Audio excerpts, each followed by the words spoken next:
आणि त्या पद्धतीचा पुरावा आला असेल तर जन्मठेपेपर्यंत शिक्षा होऊ शकते असे वकील म्हणून मला वाटतं. सर, तुम्ही सिनियर वकील असल्यामुळे रेअरेस्ट ऑफ रेअर केस जेव्हा कन्सिडर होतीये तेव्हा काय शिक्षेची तरतूद केली जाऊ शकते? कारण आरोपीचं वय जे आहे ते 65 आहे आणि आता सन्माननीय न्यायाधीश जे आहेत ते देखील आता आरोपीचीच बोलत आहेत. रेअरेस्ट ऑफ रेअर जर केस सिद्ध झाली तर मृत्यूदंडाची शिक्षा त्यामध्ये फाशीची तरतूद आहे ही होऊ शकते असं एक आमचं वकील म्हणून मला असं वाटतं. सर, जे कलम या केसमध्ये लावलेली आहेत त्या कलमाच्या अंडर कुठली शिक्षेची तरतूद आहे? जे काही कलम लावले आहेत ते पोक्सोचा लावलेला आहे, नवीन BNS लावलेला आहे, म्हणजे खुनाचा लावलेला आहे, प्लस रेपचा लावलेला आहे.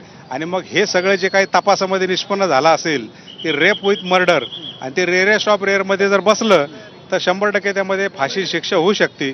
आणि जर न्यायालयाला असं वाटलं की संशयावरून अटक केली पण गुन्हा तर घडलाय, त्या मुलीचा बाळाचा मृत्यू झालाय आणि ह्या आरोपीने केला असं सिद्ध झालंय, पण रेअरेस्ट ऑफ रेअर म्हणजे अतिशय थंड डोक्याने केलेला ज्याला आपण खून म्हणतो हा जर सिद्ध नाही झाला तर जन्मठेप आणि काही दंडात्मक शिक्षा होऊ शकते. 57 साक्षीदारांचा जबाब नोंदवण्यात आला होता. काही अल्पवयीन मुलं मुली होती ज्यांनी त्या नराधमाला शेवटचं त्या मुलीसोबत त्याचा इफेक्ट काही पडू शकतो यावरती? शेवटी कोर्टाच्या प्रोसिजरमध्ये चाइल्ड विटनेस ज्याला म्हणतात त्याला कायद्यामध्ये फार महत्त्व आहे, कारण ते शेवटी इनोसंट असतात. ती जी काही कहाणी शपथेवर न्यायालयासमोर सांगतात त्याला न्यायालयाला ग्राह्य धरावं लागतं. आणि त्यांनी जर सांगितलं असेल की आमची मैत्रीण आमच्यासमोर खेळत होती, ह्या आरोपीला त्याला घेऊन गेला, हे जर सगळं न्यायालयासमोर आलं आणि त्यानंतर केलेला मर्डर आणि मेडिकल एव्हिडन्समध्ये जर तसं झालं तर मग रेअरेस्ट ऑफ मध्ये ते मोडतं आणि मग त्या पद्धतीची शिक्षा होऊ शकते. आपण जर पाहिलं तर सन्माननीय न्यायाधीशांनी आरोपीला दोषी ठरवलेला दोषी ठरवलं पहिल्याच मिनिटाला जेव्हा सन्माननीय न्यायाधीश चेअरवर आले तेव्हा त्यांनी दोषी जे आहे ते आरोपीला ठरवले. त्यामुळे याच्यानंतर एक्झिक्युशनची प्रोसेस काय असेल? आज न्यायालयासमोर त्याला आता आणल्यानंतर आपण सांगतोय तसं त्याला दोषी जाहीर केलेलं आहे.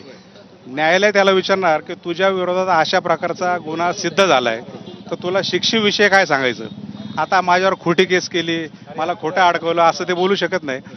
तुला शिक्षा त्यांनी असंच बोललंय, त्यांनी पूर्ण बनाव रचलाय, दुसरं सांगितलंय, तो बोलू शकतो, तो बोलू केलंच नाही. पण कोर्ट फक्त त्याला विचारणार शिक्षेविषयी काय सांगायचं.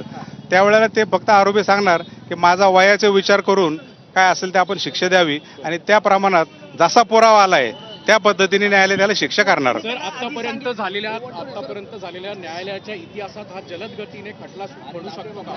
अतिशय स्वागतार्ह बाब आहे. हल्लीच्या काळामध्ये आपण बघतो की लहान मुली असतील, महिला असतील, जे अत्याचार वाढलेत, फक्त आपण स्टेटमेंट ऐकतो की फास्ट ट्रॅक कोर्टामध्ये केस चालली पाहिजे.